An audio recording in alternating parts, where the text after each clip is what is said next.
This is our first time having an interview session here in the studio. So I'm here with Alec Weigel. Alec and I have known each other for what now, like Quite a long time. Let me think. since you were a senior or junior in high school? Yeah, maybe like 8 years now. Yeah. Something like that. So like 7 years. Yeah. 7, 8 years. hmm That's crazy to think.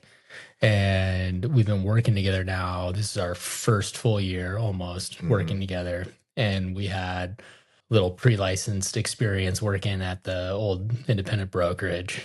And so anyways, I've had a pleasure of knowing Alec from his high school days all the way up till he's still super young. I'm like so old, but 23. yeah, Yeah. 23 years old. And he's still in his first full year of real estate, right? You've been in for what, 8 months, something like that now? Yeah, just about 9 months fully licensed and active. I'd say I really started getting going around June of last year. So not even maybe 7 months more like. Yeah. Yeah. And then I completely moved markets, moved to Orange County. So Well, I had want to to hear a restart lot it all. more about that because it shows like it's a testament to like there are no boundaries with what we're doing. And I think that's super important for us to kind of hit on later. But for what I would love to hear from you now is like, what got you interested in real estate? What were you doing prior? And then if you just want to tell everybody how we got together, that'd be cool. Yeah, definitely. I think where I should start was last summer I had an internship with Marriott to be a hospitality manager at one of the hotels here, or not here because we're in Carlsbad, Yeah. but there in Palm Desert area. I didn't mind it at all, but I just didn't see it, happening for the rest of my life. Well, they said you were going to be a manager, right? But Yeah. you're really just serving tables by the Yeah, pool. yeah, I right? got no management experience. I was poolside serving. I was making great tips, I'm not gonna lie, but definitely not something where I was growing as a person, growing as a professional in my industry. Nonetheless, reached out to you and said, "Hey, do you know of any opportunity?" You said, "Hey, come work for me." So followed you around for the whole summer. I think we rode in that car today, 7 days a week. Just riding around. I got to hear the lingo of how real estate agents talk. I got to hear how deals are done. So I got that firsthand experience. And I think that really helped me, push me forward to really wanting to do real estate. And by the end of the summer, I was already starting my classes when I went back for senior year. So got into it that way. Started out in Palm Springs as soon as I graduated in May. Really enjoyed it. Honestly, I love being there, but just could not see myself living there for the rest of my life. Sold 3 houses, packed up, moved everything to Orange County, and completely restarted. And here we are today. Yeah, and what else is cool? Alec and I, we went to the same high school. We both went to Palm Desert High School, and then what was even cooler is that he ended up going to where I played my last 2 years of college baseball at Cal Baptist. So we had the same high school and college coaches, and so that brings a lot in common. Similar experiences. We were both pitchers, so similar type of mentality, I would say. I call them the intangibles, the things you can't teach. It's that killer instinct. It's you want the ball when the game's on the line type of mentality. And that's what I think drives people like us to sales, and especially real estate sales, because there doesn't get a much bigger venue, right? Exactly. To help people in like this huge moment. Yeah. The inside whole real reason I estate. got into it in the first place was there is no salary cap. Mhm. Like I realized really quickly these managers at Marriott are making decent money, but they have no incentive to go and get more. At sales, you wake up every day and you don't know where that money's coming from. It drives me to go sell a house. It drives me to go meet with a new client. It drives me to post social media content, film stuff like this. And it's really rewarding. I think it's more rewarding to close a deal than to work a salary job, I think. Yeah, well, I mean, you truly get in, or you get what you put in, right? So you get out of it what you put into it. And if you go back to like that management job, dudes, when you clock in, you're just looking forward to clocking out Yeah. because there's no incentive to stay 1 second longer than what you're required to do, right? So if you can kind of get past that idea of what do I want to work for someone else, the minimal amount of time, give them the minimal amount of effort, and you flip it out into working for yourself where now I want to give max effort. I want to help people. Like it gives you far more room to grow than something like, good looking pool boy. Exactly. And I will say it is rewarding. I'm about to close deal 7 here, either tomorrow or Friday. And it is rewarding at the end of the day, being able to hand the keys to the client, know that you really did help someone, especially a first time home buyer. I've been working a lot with them, being able to help them navigate the process and advise them on, different steps to take is really rewarding at the end of the day when you do see them in that home. Mm-hmm. And what was your goal? I think your goal was to set out in one closing a month, right? One closing a month. And so far for this year, I've been tracking that. I am at one closing a month.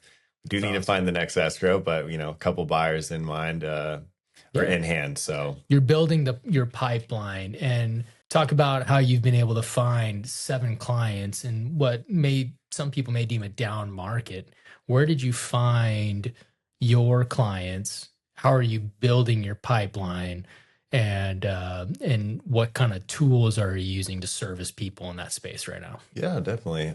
First and foremost, the biggest building of the clientele is Zillow Flex, obviously, which for people who don't know is provided by the Stout Team at no cost. So these Zillow deals are coming to you directly to your phone. They're active buyers on the line, ready to buy.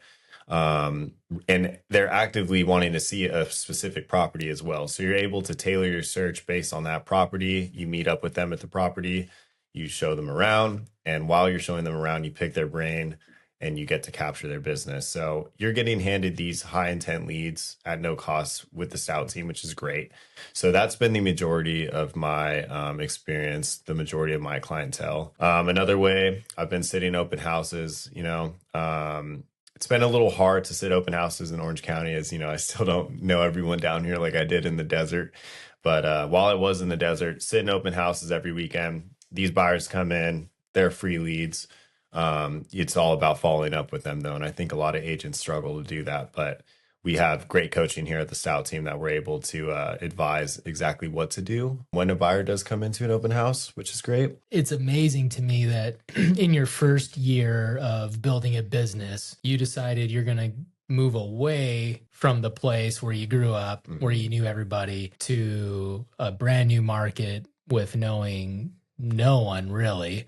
Just kind of like, I'm just going to live here now, and I guess I'm going to sell real estate. So to be able to track one deal a month, leaving your roots and then ending up in where you want to be and still seamlessly running your business is huge. So, and that's all been based on just working a lead source properly. It shows that there are no boundaries, right? Exactly. So I think in this scenario, you're proof that what we're doing with the Stout Team at EXP, like there are no limits. There's no boundaries to what we can do. Exactly. And, even talking to fellow friends from the desert and being able to advise them on, real estate when they do contact me that they're interested, a lot of them are, oh, well, I don't necessarily want to live in the desert. The desert tends to be a retirement area, tends to be an older area. A lot of these young kids want to move out to San Diego, to Orange County, to LA, and being able to provide them with this opportunity is awesome, in my opinion, because they reach out to me, they want to work somewhere else. We have not only a job for them there, but we have a lead source for them to get active and motivated. Yeah, that's so cool. Like in this last year, because, well, for me, the growth has been super cool, like how you've been able to experience it. Just, I've spent 15 years in one place, right? Just in the desert, and doing this Zillow thing for 10 years, which has been very, very cool ride. But now this year, in one calendar year, I switched brokerages. I grew a team from 2 agents to over 100 agents. I moved from where I grew up my whole life, 40 years of being in one place. Yeah, copied you for sure. And so new place, new sphere, new everything, right? We're going to close more or tracking to close more than in a year than I ever have. And that's a testament to just the power of where we're hanging our license with EXP, the no border brokerage, attribute to Zillow Flex and being able to be transcending. We're currently in the desert or Riverside County. We're in San Diego County. We're in Bay Area. The Bay Area, from Santa Cruz all the way up to Redding. And then we just opened up Sacramento, and we have a very strong team in Los Angeles County. So like that's a lot. I have 5 different Zillow Flex platforms that all just came in the last calendar year. Hmm. And you're like, cool, I'm on 3 of them, Ross. Yeah, Like yeah. I'm I'll just take here to all of sell them. real Yeah. estate. So I'm going to be on 3 of them because you don't go up north, but you're dominating and you have pipelines in Southern California. And a lot of them, I think your pipe is dealing with more than like 6-figure buyers, right? Yeah. Like all 7-figure buyers. Yeah, yeah. I'll just say right now, my 3 buyers I'm actively working with are all 7-figure, and they all came from Zillow Flex. So, and it's everywhere from Rancho Palos Verdes, Calabasas area, all the way down to Oceanside. So, these buyers are everywhere, and I think they're a little surprised when they hear that I work in those 3 markets: Orange County, South LA, and North San Diego. And I was able to position myself and live in Costa Mesa, Newport area, where I can work in those 3 markets. It's a little hard to explain to the buyers exactly how the Zillow Flex program works, but when Right. they do understand it, I think they're really surprised, and it almost, attracts not only buyers to work with us because we're able to hit those 3 markets, but especially agents. Totally. Yeah, the agent side is cool, but what I found with the buyer side is when they know that you're working in all these areas, like the referral network that you can build is huge because we Mhm. have partners up north that are always sending like our Bay Area clients. Almost all of them have a second home in Southern California that are in one of our 3 Southern California markets. So we're developing that inter-team referral network and able to drive deals to each other. So if we get a buyer, like say in Palm Springs, we're listing their home in South LA. We're listing their Exactly. home in the Bay Area. We're able to create that in-house synergy, which are just leads compounding into more deals. So I think that's a super cool part of it. When it comes to like getting agents involved, like what a cool space to walk into. And I really feel like our culture is our strongest point, kind of like how we're talking earlier about it. We're attracting people who want that big game scenario, not necessarily wanting the spotlight or the flash about it, Hmm. but really wanting to step into that big moment for their clients when it's the bottom of the night. They need to place, they need to make this move. And we're able to give them that excellent service, that great consultation. And that's based around like our schedule of training. You got to learn by trial by fire, right? Exactly. You got to Yeah. tell me for a bit, Hmm. but most of your learning was probably in market, wasn't The it? first month, yeah, the first month or two. I mean, I remember, I remember specifically when I graduated, I was over at your place, and you got a Zillow call, and you're like, "Oh, why don't you go take it?" I was like, "Oh, myself." And you're like, "Yeah, you're licensed. You've been doing it." And it's like, "Yeah, okay, you're right." So I went and did it, and I survived. So we're You here. We're here survived. today. But yeah, I think just being thrown into it. I think it's scary for a lot of new agents, but it's the way to learn at the end of the day. If you're, hesitant and you don't get out there and you're not uncomfortable, you're not going to grow at all. Totally. And I think that uncomfort, just when you got that first Zillow call, was like your heart in your throat. Like Yeah, I used it's to so not go to the scary. bathroom without having my phone in my Just the hand, fear of missing.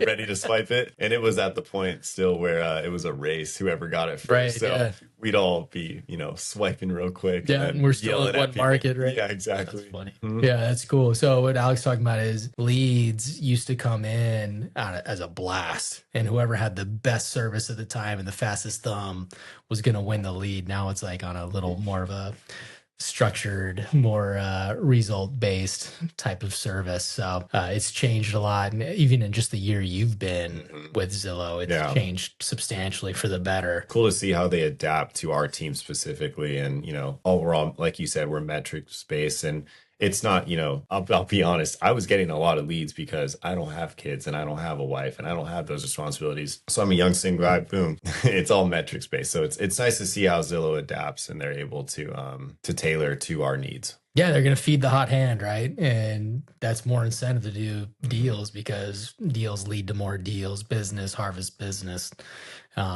So it's been a cool program. It's fun to see your business grow through this type of mass lead source, and you're taking advantage of it. Just because you're getting a call doesn't mean you're going to be able to close, right? Exactly. Yeah. You still got to pick up the line. You still have to be super energetic and nice on the phone. Like you have to treat each lead like it's a Super Bowl of your day, whether it's $100,000 mobile home or it's $100 million house, right?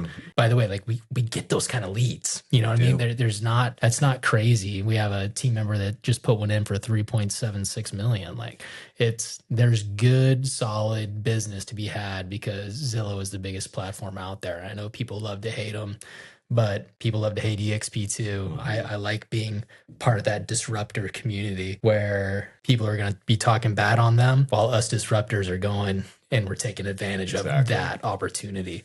And it's been really fun to watch us all do that together. And especially in your case, seeing a young guy take the bull by the horns, not be scared of any big fish, going out and give great service, not shying away from the opportunity.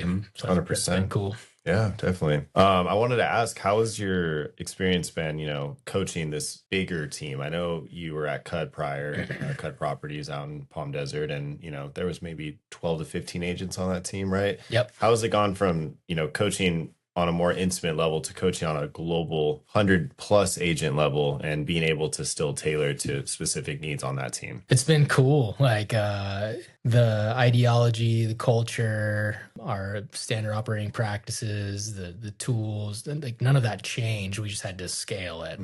And the way that we do that now is, I used to just sit in an office and people could come in and see me whenever they wanted because I was always available. But now it's like, how can I sit in an office and a San Francisco agent come and get help, right? It's like that's not a realistic capability. So what we've done is we've set up a really cool schedule that kind of meets the needs of every aspect of real estate for our agents.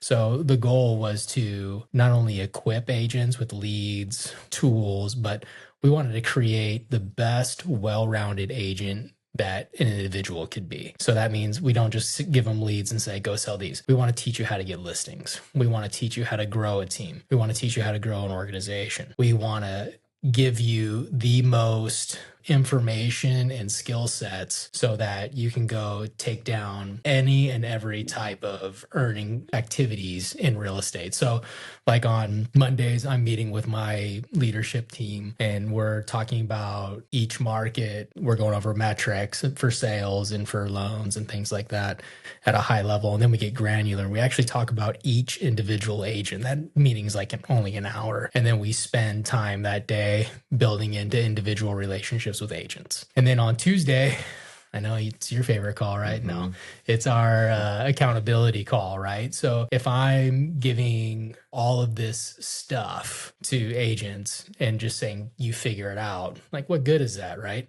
So, on Tuesdays, we get down to the nitty gritty. We talk about where we need to be as a team and then individually, and then we give best practices. And so that's a corporate whole team 1 hour meeting on Tuesdays, right? And then Wednesday is like today we had our big group meeting, and this is more of a like culture building stuff. I want to hear about your goal and highlight. So we have like 40 people go around and share their goal and highlight for the week. And it's crazy because I remember when those calls were 5 people, 8 people, 2 people. Yeah. Yeah, it's grown substantially. So it's fun. Some people are off camera, but we have, 20 to 40 people on camera who want to share. And that's my favorite day of the week because I get to hear about their wins or where we can come alongside of them and help them meet their goals, their pain points. It's just such a fun opportunity to meet, the people that I get to work with on a daily basis outside of like a question and answer type relationship of like, Ross, my deal's doing this. What do I do? Or, I can get outside that and really come along and become a cheerleader and a mentor in those spaces. So Wednesday meetings are cool. And then Wednesday nights, we have a smaller group that wants to work on a USP to bring to the public for listings, running listing campaigns on video through social media. We're giving coaching on that. We have 3 people running active USPs with contracts, with video, help them develop their back end with a website and funnels.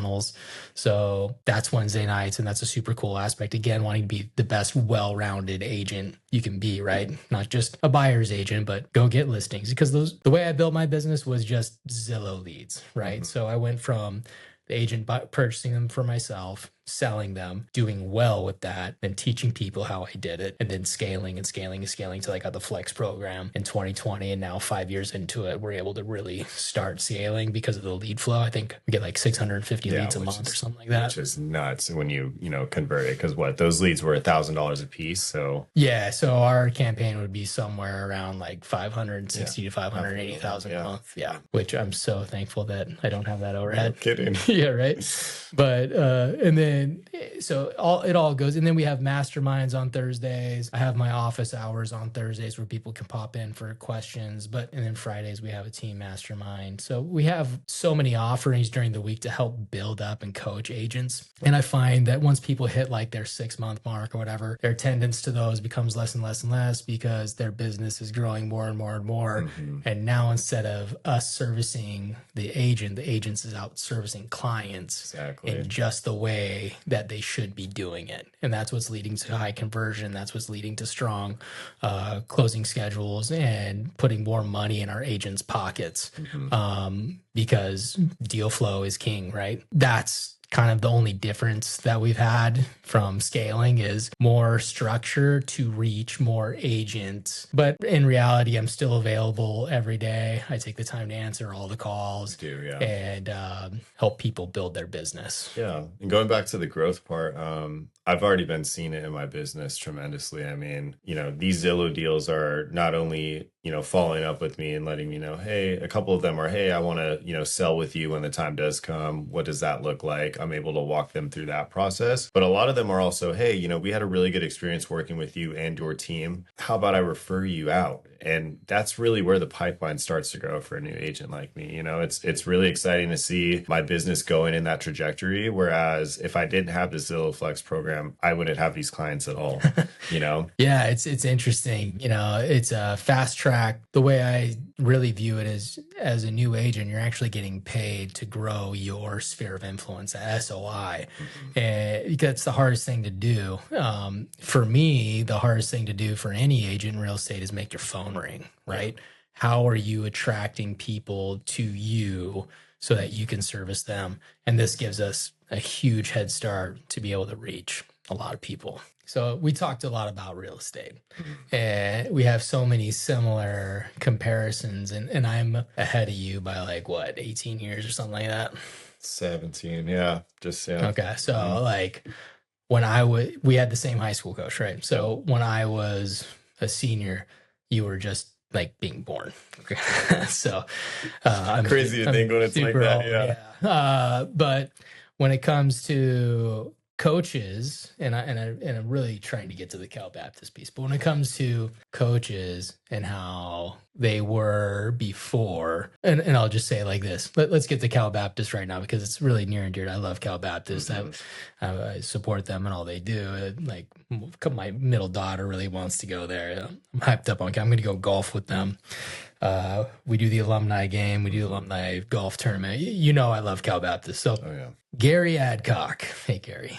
I hope you're watching. When I got there to Cal Baptist, it was his second full season. And Gary was a younger, newer coach, fresh out of UCLA as the pitching coach. Young gun, up and coming, taking over his hometown program. And Gary, I wanted to go play for him. I was at a crossroads in my life, leaving Long Beach State, the #1 D1 program in the country, going to an NAIA school, but found quickly that Gary knew his stuff and that he was going to help me become the best pitcher I could possibly be. Gary was running a program that couldn't make cuts. Gary was running a program to where he was hard-nosed and Just to clarify, these are the NAIA days. Yeah, yes. NAIA days. He was grinding everyone and building into everyone also, but would take no nonsense, was just grinding. So how was your experience with Gary at Cal Baptist? Well, looking back now, it was great, but when I was in it, I think it was awful. And awful being it was tough. You know, he really Hard. shaped you one into a better baseball player. Everything from conditioning, breaking you down to being really mentally strong on the mound as a pitcher, which is important, as you know, but also as a person. You know, he really did take the time with each person and had personal meetings with you and made sure you were okay in your own life. And we had, you know, words that we lived by. I'm sure you can still remember some of them. Yeah. But words that we live by and words that I still live by to this day, and that I take into my business. And when it's instilled in you over, you know, you know, 2 year period like you did, or a 2 year period like I did, that stuff doesn't leave you. Right. It really does stick with you. It really does translate into business. And I think that's why we get along so well and why we're so like-minded, because we both went through that program and we're both able to come out on top of it as better people. Yeah, developing men was his first priority, right? Mm-hmm. Developing men of God to get really specific. I know that's near to Gary's heart, and it shows in everything he does because he wasn't satisfied with just winning. That was a byproduct of a culture that he was setting of developing real men in a real way, and that instilling that self-starter attitude and that grinded out attitude has been really good for sales, as you can probably imagine and are experiencing. Yeah. But so if somebody had their bag under the bench and it wasn't zipped, did he ever send any bags over to Monroe? Or No, I never threw him. I don't think I ever saw one get thrown. But yeah, I saw one a day. Oh, So okay, if you didn't have your bag zipped up, it was yeah, your big square bag with all your junk in it. Yep. If it wasn't zipped, he'd take it and he'd be tossing that thing onto the street. Hurl it So over. And by the yeah. way, the bullpen, or not bullpen, dugout to Monroe is a good 20 feet. Oh yeah, totally. Oh yeah, make it every time or what? I imagine so. And Yeah. like it probably never got to the street. He Okay. put enough I was force gonna say, behind that's it. impressive, yeah. But since the bag was wide open, Yeah, it was a firework of your cleats, of your gum. Hopefully you didn't have a can of dip in there. You know, you're exposed and your stuff's everywhere.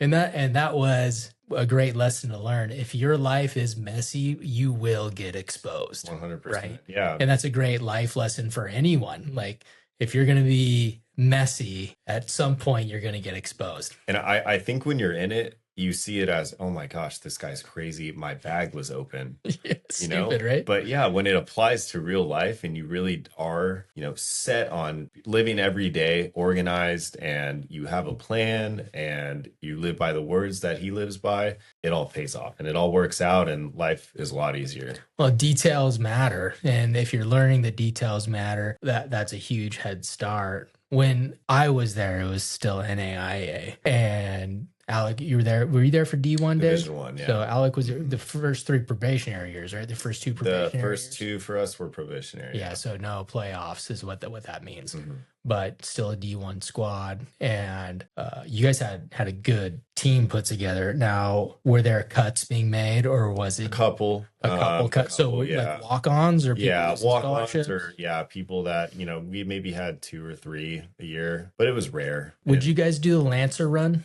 Not the Lancer run, but Or the shuttle run? It was the shuttle yes, run. the shuttle. Okay, so right after Christmas break, right? Yeah, right when you're So- the most out of shape. Exactly. Yeah, right when you're back home eating all the Christmas food Mhm. and getting fat with your friends and family.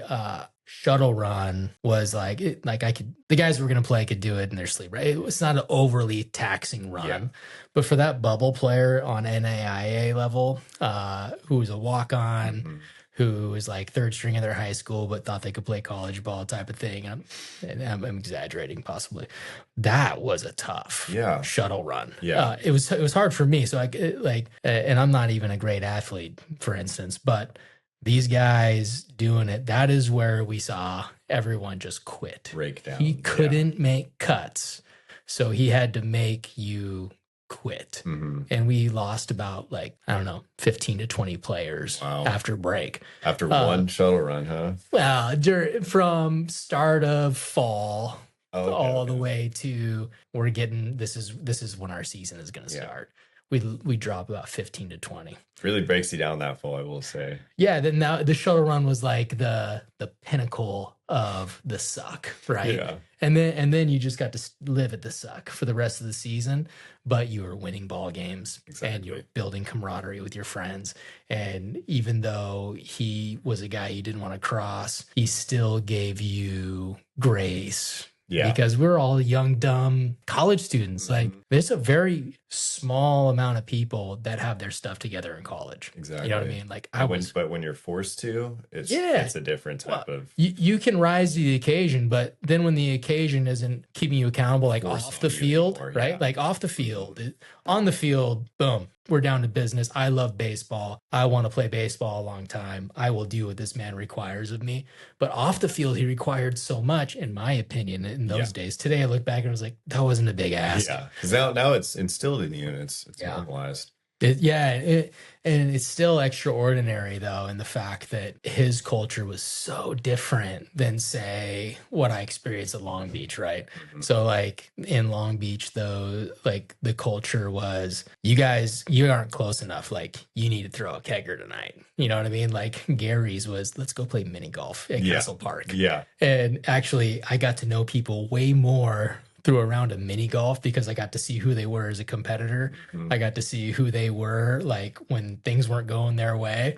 When at a kegger, it's just like, I really don't remember that. Like, and I don't know you aside from, you don't get to know anybody. And what I learned through all of my college experiences, who my true friends were people that I actually knew.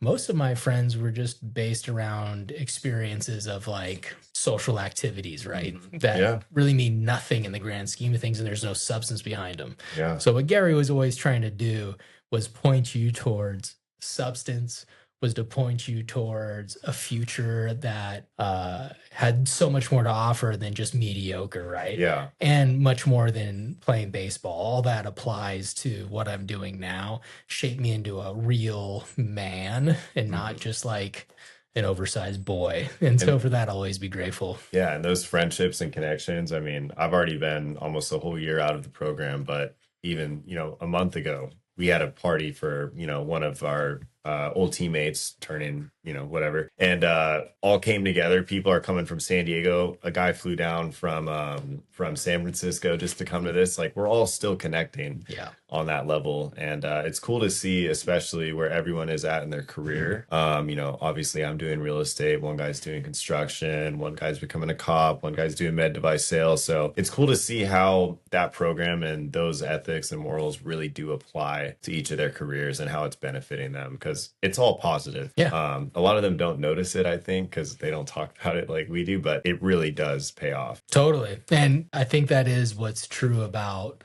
that culture building is you don't know it's happening to you, but you're changing and you're evolving into a more mature, more deeper person, which will set you up for a better career, better life in general. 100%. And you don't even know it's happening because it's being almost force fed to you, Yeah. And you had a choice to either break or take it and apply it. And the reason why it sticks is because he's teaching the right things over there. 100%. And not only career, but relationships in both family and personal. It's absolutely awesome. Yeah, he's a beacon, and it's just what a man of God looks like. And so shout out to Gary. I know we like to poke fun at the old past hard-nosed grind things. Yeah, what a great friend and a great man, and somebody I think we both look up to for sure. 100%. That's cool. I think we shot a lot today. Yeah. This is a good first go. Thanks for being the number one. It only gets better from here, right? Yeah. Well, thanks for having me. An awesome studio in here, and did a great job. Yeah, get to look down the golf fairway. When we get in the office, we'll be looking at the ocean. It'll be pretty sweet. Hopefully there's a little more sun next time. But yeah, possibly. Yeah. I feel like this is going to be like this for the whole week. But June gloom. Indeed. Well, thanks for coming down, man. Always great to connect. And Always. I'll be seeing you on the meeting stuff. You bet. Cool. All right, Russ. See you. Oh, See ya. you want to shake a hand? Yeah. On camera. Yeah, It's there you it's a go. handshake. Yeah. It's official.